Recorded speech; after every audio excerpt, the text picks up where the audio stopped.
Untuk jamaah YouTube, ini saya ada di cabang 11. Cabang 11 Kota Baru, Ndriorjo. Ngajinya Jumat setengah 8, tapi setengah bulan sekali. Untuk materi awal pada malam hari ini adalah VK.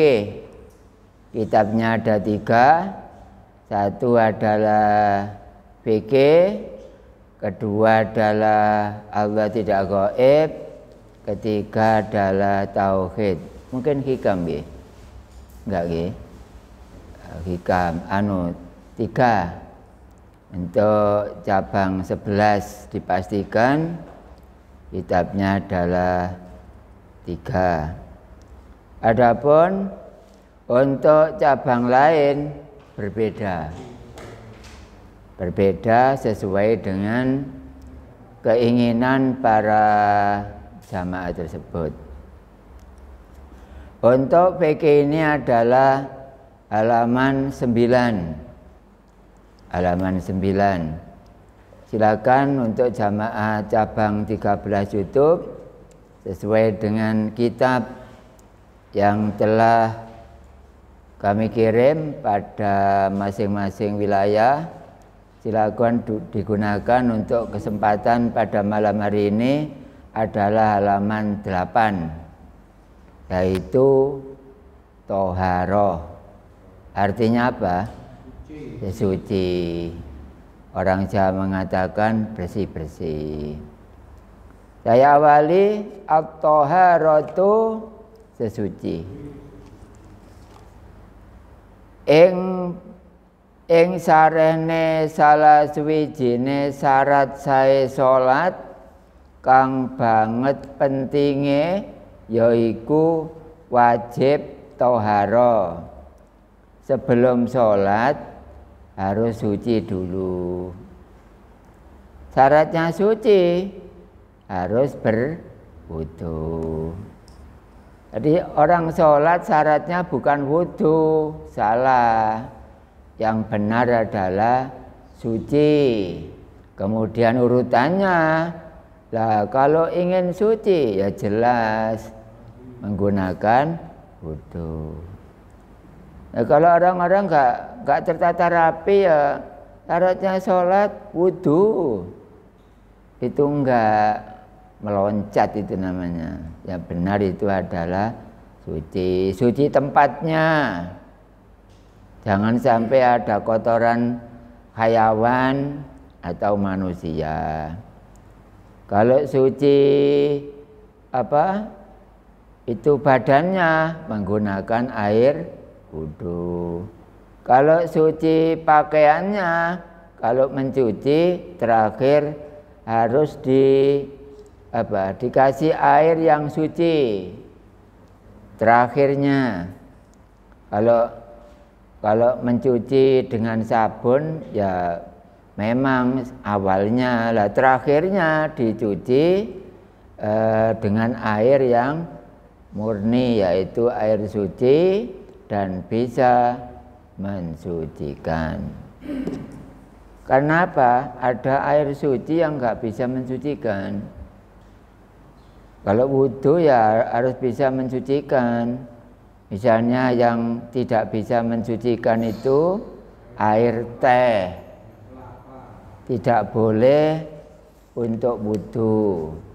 Air kelapa, air jangan kunci dan sebangsanya, atau es cincau nggak boleh dibuat untuk wudu atau toharo atau sesuci.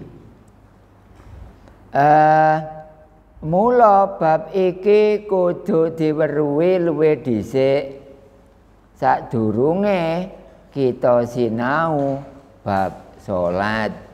Berarti sebelum sholat harus suci. Kalau hadas kecil berwudu, kalau besar mandi besar. Kok pakaiannya kotor, silakan dicuci sesuai dengan aturan. Dan tempatnya juga seperti itu. Jangan lupa nurut tauhid, hatinya harus suci. Bagaimana kalau hatinya suci? Ya sembahyangnya itu melihat kepada zat Allah, itu baru suci. Kalau melihat kepada dinding, ya kotor. Gak boleh sholat melihat dinding. Adapun jenengan sudah makrifat, tapi kok masih kelihatan dinding, gak apa-apa. Tapi hatinya mengerti, yang saya sembah bukan dindingnya, melainkan adalah hilangnya dinding. Itu kalau diurut dengan materi mukasabah. Toharo mungguwe sara iku ana rong werna. Ada dua macam. Toharo itu ada dua macam. Satu, at-toharatu minan najasati, yaitu sesuci dari najis. Padahal najis ada tiga, Pak. Najis mukhafafah, najis mutawasifah, najis mughalladah. Nanti di bawah akan saya terangkan satu persatu.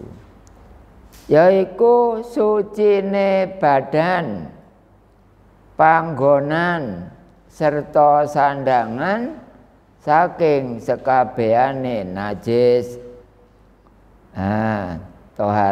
Toharo minan najasat, yeniku toharo teko najis. Nomor 2, at-toharatu minal hadasi, tegese sesuci saking hadas, yaiku hadas cilik lan hadas gede. Sucine hadas cilik kelawan wudu utawa tayamum, lan sucine hadas gede kelawan adus utawa tayamum. Adapun nanti bagaimana caranya akan dibahas setelah bab ini dan seterusnya. Ing ngisor iki luwih dhisik arep diterangake bab sesuci saking najis.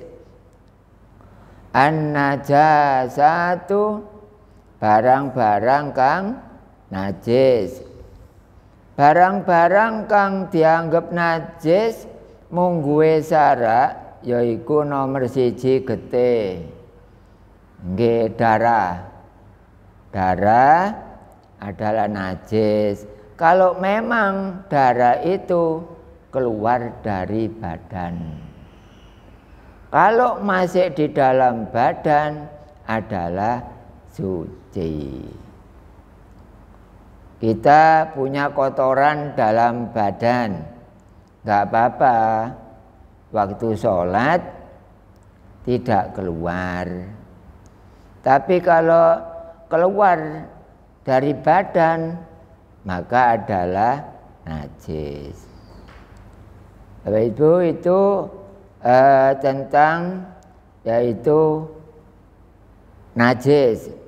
Barang-barang kang dianggap najis yaiku getih nomor 2 utah-utahan. Pak. Ya muntah-muntah. Muntah-muntah, kemudian kena percikan pada celana atau sarung kita, maka celana atau sarung itu hukumnya adalah najis, tidak bisa dipakai untuk melaksanakan sembahyang, untuk melaksanakan sholat. Nomor 2 adalah muntah-muntah, hasil muntahnya itu yang najis. Kemudian arak yang menyebabkan mabuk, merusak otak, itu hukumnya adalah najis. Besok di akhirat sana itu yang masuk surga orang yang suci-suci, Pak. Yang sering najis enggak. Ya suci kok, suci lesannya, suci mata, suci telinga, suci tangan, suci hati, dan lain-lain. Itu besok baru sah masuk pada alam akhirat, yaitu surga. Tapi kalau di dunia sering kotor ya nggak bisa. Contohnya orangnya sering wudhu, tapi lesannya kotor, hatinya kotor, kepada temannya hasud, lesannya suka menipu Allah, munafik. Itu adalah, tapi tiap hari wudhu, cuma seperti itu ucapannya adalah kotor, maka itu dinamakan kotoran atau apa? Najis.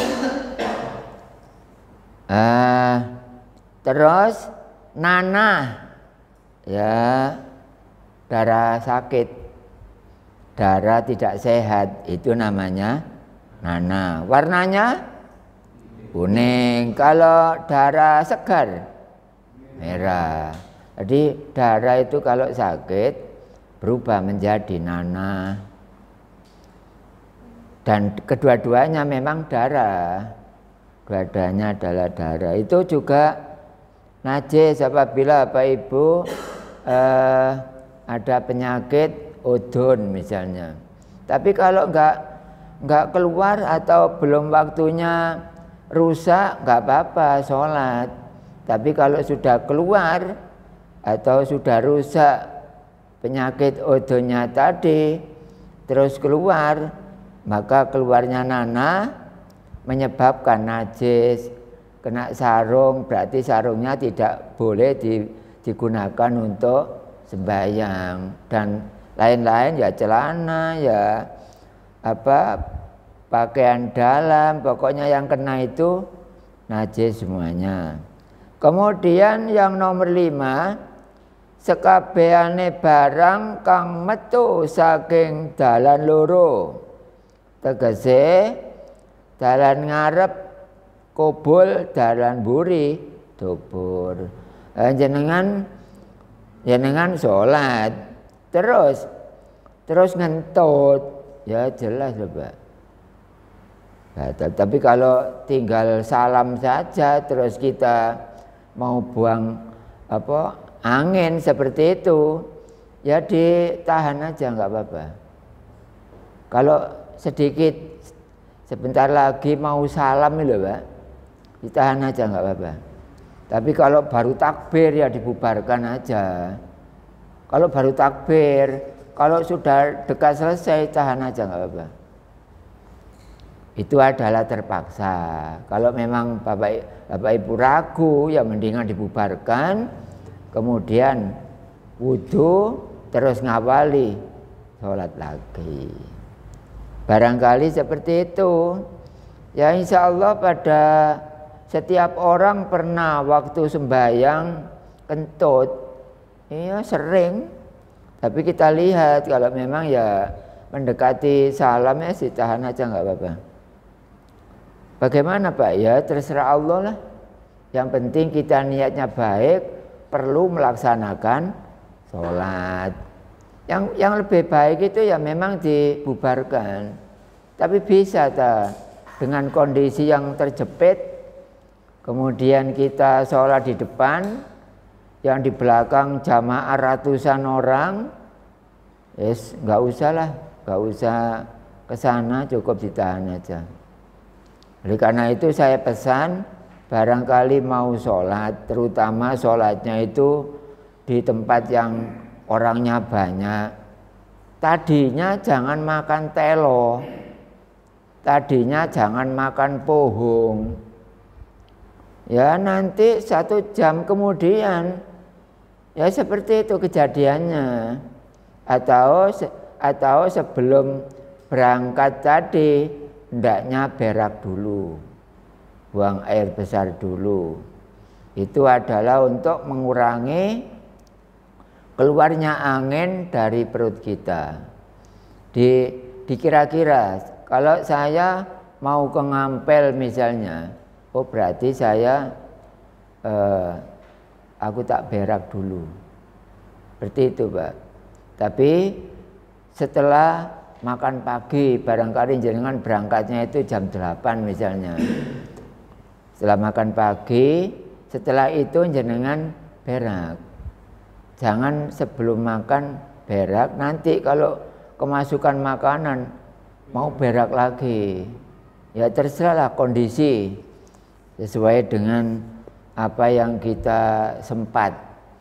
Kalau saya ini sempatnya nanti saja kalau mau berangkat silahkan kencing dituntaskan, kemudian makan tersebut dibatasi. Diperkirakan saya melaksanakan sholat Jumat di Ngampel nanti kira-kira itu masih tahan nggak kencing, nggak berak, nggak kentut.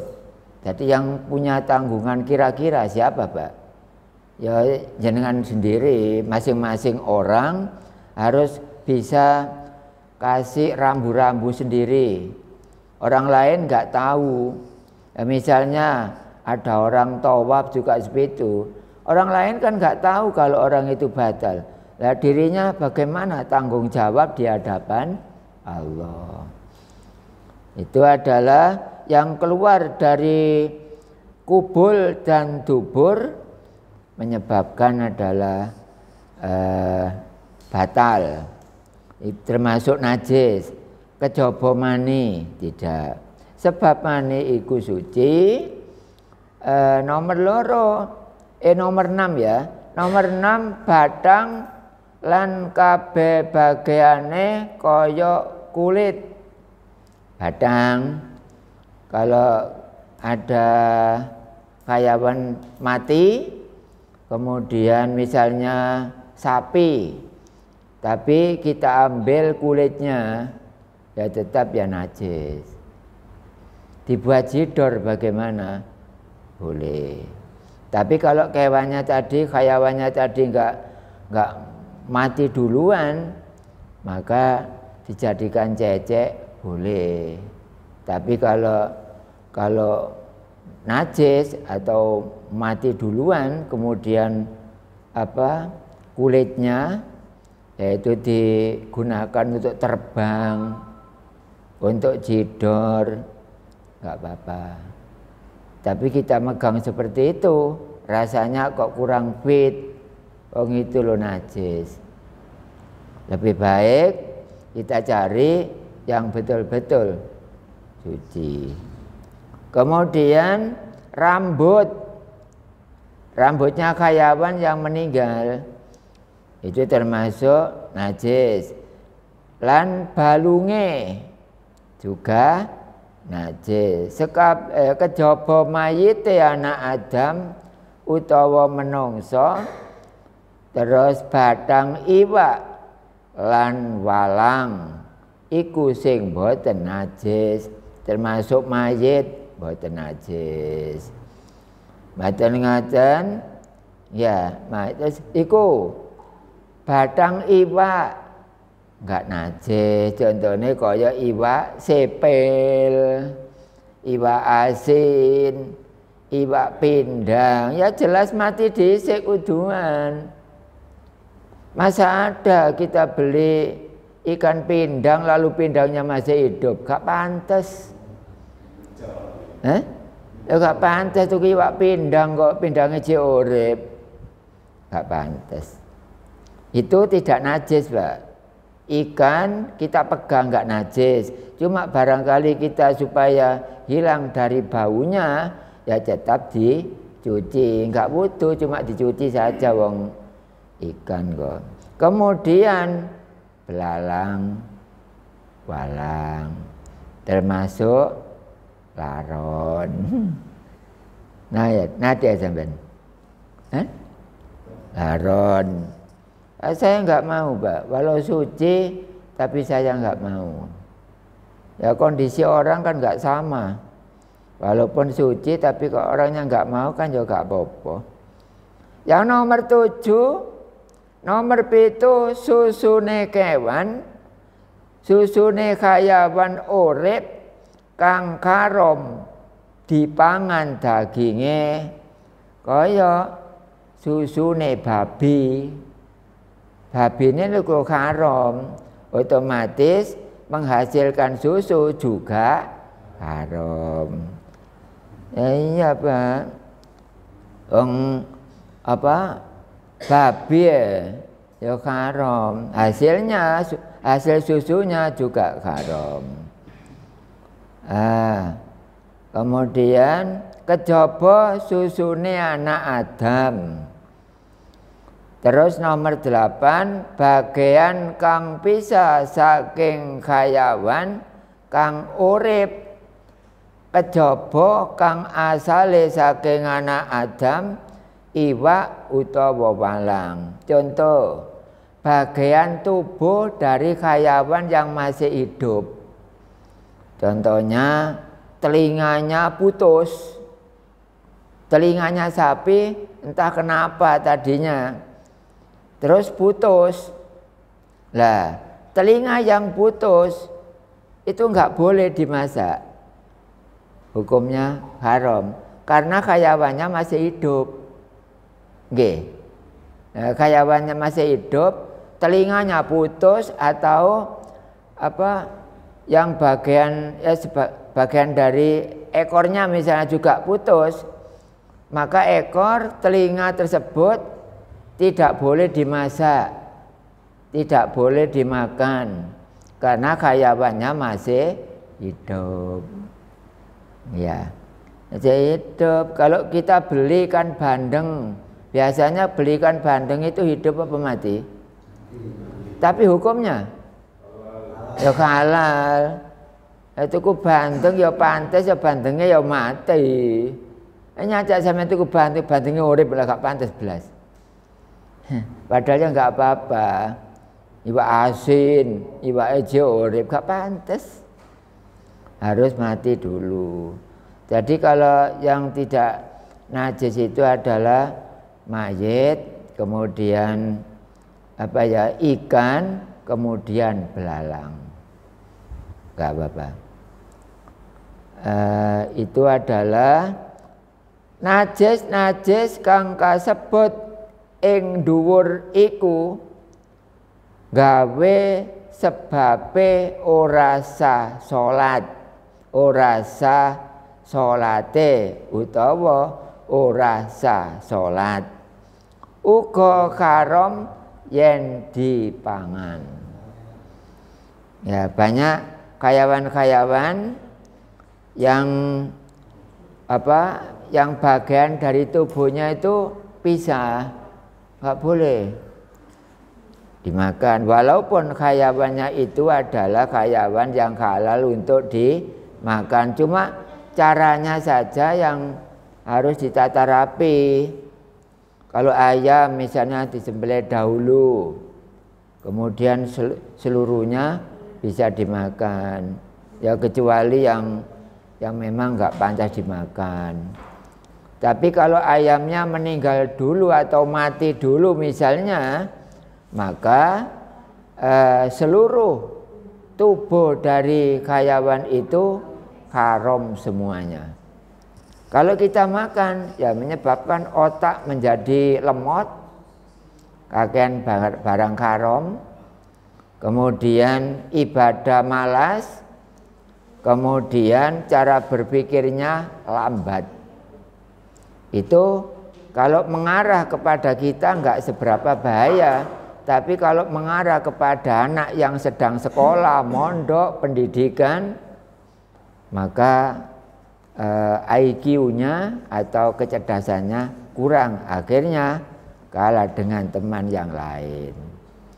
Itulah para jamaah tentang materi awal, yaitu PK menduduki jam pertama pada cabang 11. Demikian, barangkali ada sedikit yang perlu ditanyakan tentang PK ini, tidak apa-apa. Tapi kalau dianggap memang sudah jelas, alhamdulillah. Kira-kira sudah jelas apa ada pertanyaan? Ini Mas ini lebih baik saya bahasa Indonesia ya, daripada bahasa Jawa. Jadi mayoritasnya Indonesia gitu. Kira-kira Indonesianya tuh 75% nggak apa-apa ya. Yang 25 itu Jawa. Oh ya. Ini kita sepakat untuk cabang sebelah 75% bahasa Indonesia, 25% bahasa Jawa. Ini banyak Pak yang mengikuti ngaji tauhid dari kalangan Bapak Ibu dosen. Karena bukan masalah apa-apanya, dia atau mereka ingin jumpa dengan Tuhannya. Jangan melihat jabatan. Selamat datang juga, selamat malam juga kepada Bapak Ibu dosen yang sudah bergabung pada grup Jamaah Tauhid Indonesia dan cabang 13 YouTube. Kita bersama-sama mengkaji, saya juga belajar lebih sempurna agar semuanya baik orang biasa, para dosen, para dokter, para guru, silakan, saya sanggup untuk menjadikan Bapak Ibu semuanya agar berjumpa dengan Allah di dunia ini. Demikian untuk materi awal BK, kurang lebihnya nanti pada jam terakhir bisa ditanyakan.